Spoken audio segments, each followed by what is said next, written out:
आप सभी का आपके अपने चैनल ज्योग्राफी विद ऋषि जाट पर स्वागत है। पेश है अध्याय 4 कृषि।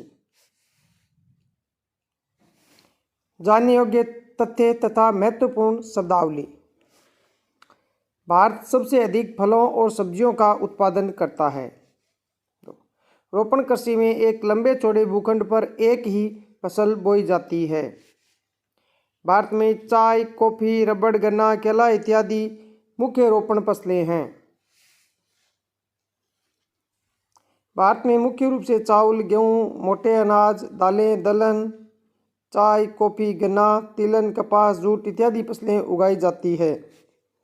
रबी की फसलें अक्टूबर से दिसंबर के मध्य में बोई जाती है और ग्रीष्म ऋतु में लगभग अप्रैल में, जून से पहले ही मार्च और अप्रैल में काट ली जाती है।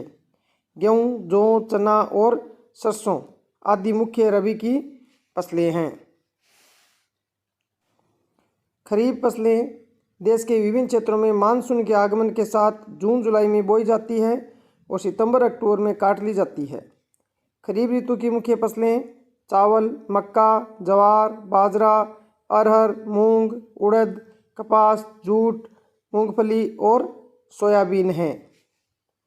भारत में अधिकांश लोगों का खाद्यान्न चावल है। भारत चावल का चीन के बाद दूसरा सबसे बड़ा उत्पादक देश है, यानी चीन पहले नंबर पर है और भारत दूसरे नंबर पर है। ज्वार, बाजरा, रागी भारत में उगाए जाने वाले मुख्य मोटे अनाज हैं। ज्वार, बाजरा, रागी इनको मोटे अनाज कहा जाता है। भारत का विश्व में दालों के उत्पादन में अग्रणी स्थान है।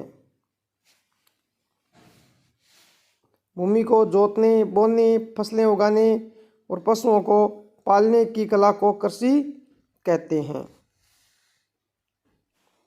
निर्वाह कृषि ऐसी कृषि प्रणाली जिसमें किसान अपने परिवार का पोषण करने के लिए उत्पादन करता है।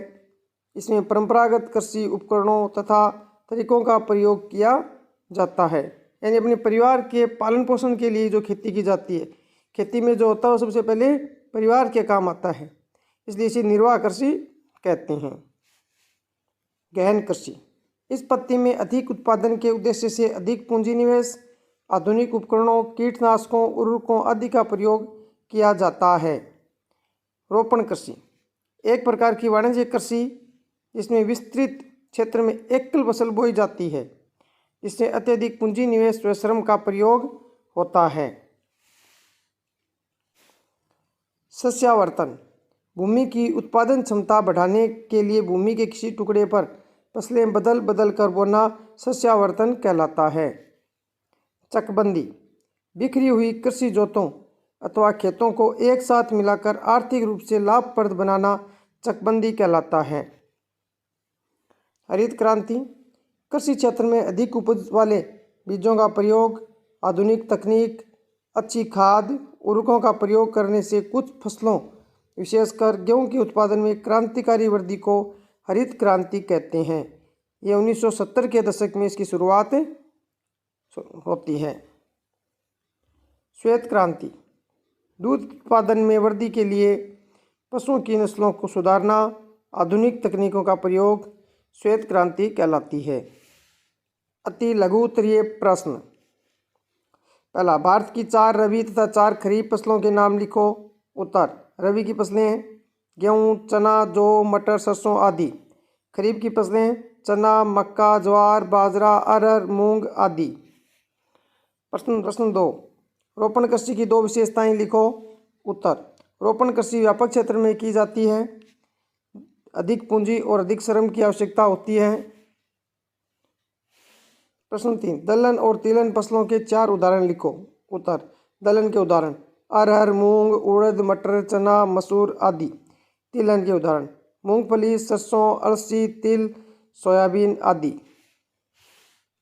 4, रेशम उत्पादन के लिए रेशम के कीड़ों को पालना कृषि का कौन सा प्रकार है। उत्तर, सेरीकल्चर। कर्तन दहन कृषि या स्थानांतरित कृषि को विभिन्न देशों में किन किन नामों से जाना जाता है।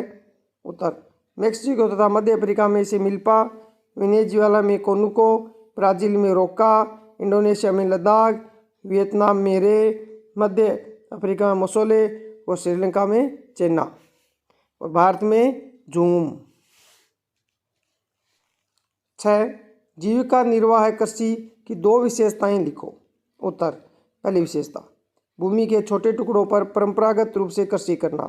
दूसरा, प्राय मानसून, मृदा की प्राकृतिक उर्वरता तथा फसल उगाने के लिए पर्यावरणीय परिस्थितियों की उपयुक्तता पर निर्भर करना। 7. गहन कृषि के 2 गुण लिखो। उत्तर। अधिक उत्पादन के लिए अधिक मात्रा में रासायनिक उर्वरकों तथा सिंचाई का प्रयोग। 2. भूखंडों का आकार छोटा होने पर कई फसलें उगाना। ऑपरेशन फ्लड किससे संबंधित है? उत्तर। दुग्ध उत्पादन में वृद्धि के लिए श्वेत क्रांति या ऑपरेशन फ्लड शुरू किया गया। प्रश्न 9, ऑर्गेनिक कृषि या जैविक कृषि क्या है? उत्तर। प्राकृतिक तरीकों से कृषि उर्वरकों, कीटनाशकों का प्रयोग न करके कृषि करने को कार्बनिक कृषि या ऑर्गेनिक कृषि या जैविक कृषि कहते हैं। प्रश्न 10, सुनहरा रेशा किस फसल को कहा जाता है? जूट, पटसन को। लघु उत्तरीय प्रश्न। प्रश्न 1, भारतीय अर्थव्यवस्था में कृषि का क्या महत्व है? उत्तर।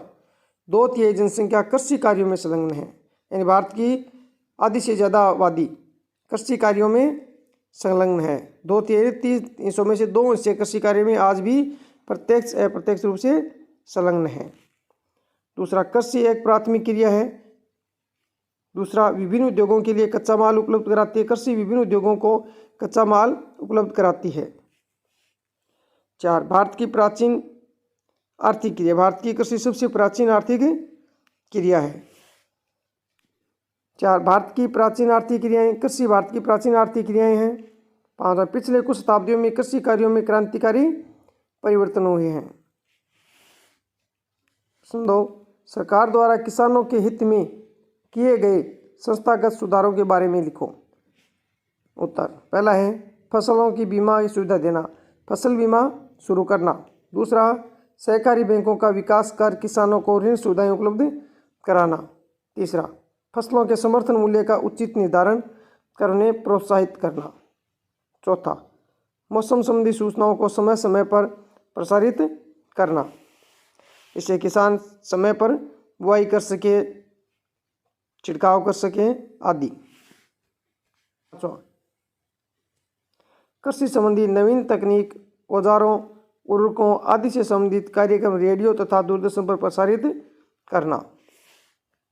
प्रश्न 3, भारत में घटते खाद्य उत्पादन करने के लिए उत्तरदायी प्रमुख कारणों का वर्णन करो। उत्तर 1, गैर कृषि उपयोग के साथ प्रतिस्पर्धा के कारण बोए गए क्षेत्र में कमी। दूसरा, रासायनिक उर्वरकों, कीटनाशकों के अधिक उपयोग के कारण उपजाऊ क्षमता में कमी आना। 2, असक्षम तथा अनुचित जल प्रबंधन ने जलाक्रांता और लवणता की समस्या को उत्पन्न कर दिया है। 4, अत्यधिक भूजल दोहन के कारण भूमि स्तर गिर गया है, इससे कृषि लागत में वृद्धि हो रही है। 5, अपर्याप्त भंडार क्षमता तथा बाजार का अभाव। 4, जीवन निर्वाह कृषि तथा वाणिज्य कृषि में अंतर बताइए। उत्तर, जीवन निर्वाह कृषि खेतों का आकार छोटा आकार होता है। दूसरा, इसमें परंपरागत तकनीक तथा उपकरणों का उपयोग होता है। तीसरा, स्थानीय बाजार के लिए इसमें उत्पादन किया जाता है। घरेलू उपयोग के लिए इसमें उत्पादन होता है। 2 या 3 फसलें इसमें ली जाती हैं। 5, खाद्य फसलों की पैदावार पर बल दिया जाता है। वाणिज्य कृषि, इसमें खेतों का आकार काफ़ी बड़ा होता है। नवीनतम तकनीक और औजारों का प्रयोग किया जाता है। निर्यात करने के लिए इसमें उत्पादन किया जाता है। एक मुख्य फसल पर बल दिया जाता है, गन्ना, कपास, गेहूं आदि, यानी इसमें उत्पादन बाजारों मुखी होता है। बाजार की आवश्यकता के अनुसार इसमें उत्पादन होता है वाणिज्य कृषि में। प्रश्न 5, भारत में उगाई जाने वाली 4 रेशेदार फसलों के नाम लिखिए। इनमें से कौन सा रेशा सीधे फसल उगाने से प्राप्त नहीं होता? इसकी उत्पादन विधि का नाम भी लिखिए। उत्तर एक। प्रमुख रेशेदार फसलें कपास, जूट, सन, प्राकृतिक रेशम है। रेशम जो होता है ये कीटों से प्राप्त होता है। कीट पालन के द्वारा रेशम के कीड़े को कोकून से प्राप्त किया जाता है। बहुविकल्प के प्रश्न। पहला, निम्नलिखित में से कौन सा उस फसल प्रणाली को दर्शाता है इसमें एक ही फसल लंबे चौड़े क्षेत्र में उगाई जाती है? तो इसका सही उत्तर है रोपण कृषि। सही उत्तर क्या होगा? रोपण कृषि। दूसरा प्रश्न, इनमें से कौन सी रबी की फसल है? तो चावल खरीफ की है, मोटे अनाज खरीफ में है, चना कौन सी फसल है? चना रबी की फसल है, ये सर्दियों में होती है। सर्दियों में होने वाली फसलें रबी की फसलें होती है। इनमें से कौन सी एक फलीदार फसल है? फलीदार फसलों में पहला है क्या? दालें। तो जो दालें होती है वो सभी फलीदार होती हैं। तो उत्तर क्या होगा इसमें? दालें होगा। अगला प्रश्न, सरकार भी निम्नलिखित में से कौन सी घोषणा फसलों को सहायता देने के लिए करती है? क अधिकतम सहायता मूल्य, क न्यूनतम सहायता मूल्य, ग मध्यम सहायता मूल्य, ग प्रभावी सहायता मूल्य। तो सरकार क्या करती है? न्यूनतम सहायता मूल्य तय करती है। सरकार क्या तय करती है? न्यूनतम सहायता मूल्य करती है। फसलों का मिनिमम मूल्य तय करती है कि इस मूल्य पर तो हम खरीदेंगे, और उस मूल्य पर सरकार कृषि मंडियों के माध्यम से अनाज खरीदती है। अन्य महत्वपूर्ण प्रश्न। प्रश्न एक पेय फसल का नाम बताइए तथा उसको उगाने के लिए अनुकूल भौगोलिक परिस्थितियों का विवरण दें।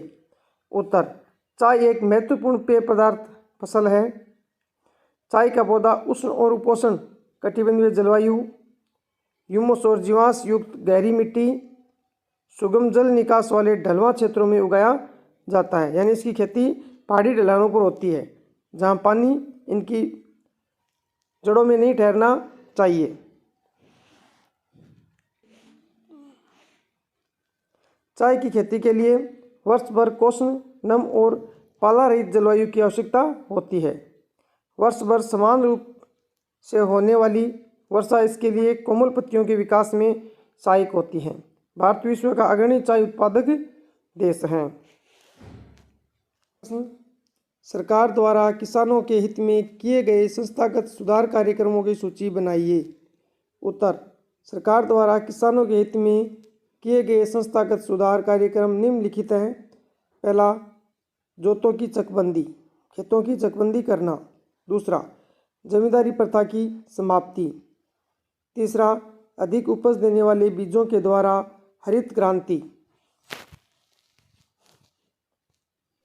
चौथा, पशुओं की नस्ल में सुधार कार्यक्रम कर दुग्ध उत्पादन में श्वेत क्रांति लाना। पांचवा, बाढ़, चक्रवात, आग तथा बीमारी के लिए फसल बीमा के प्रावधान।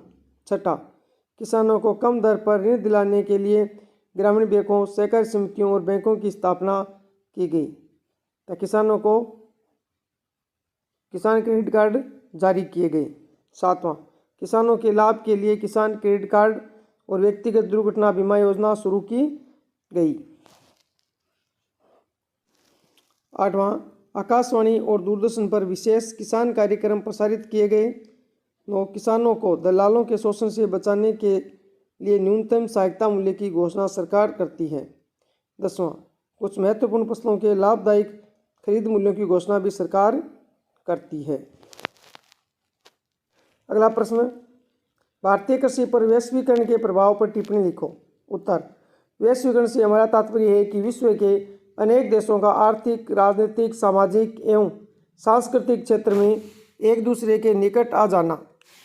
वैश्वीकरण के कारण विभिन्न चीज़ें एक देश से दूसरे देश में आने जाने लगी हैं, जिससे उच्च कोटि की चीज़ें ही बाजार में टिक सकी हैं। वैश्वीकरण के कृषि पर कुछ अच्छे प्रभाव पड़े हैं जो निम्नलिखित हैं। कृषि पर अच्छे प्रभाव, भारत दूसरे देशों को अन्न का निर्यात कर अपनी जरूरत का अन्य सामान खरीदने लगा है। 2, विभिन्न फसलों की मांग बढ़ने से भारत में इन चीज़ों का अधिक उत्पादन होने लगा है। अंतर्राष्ट्रीय बाजार में टिकने के लिए भारतीय किसानों ने अपने उत्पाद का व गुणवत्ता स्तर बढ़ाने की कोशिश की। वीडियो पूरा देखने के लिए धन्यवाद।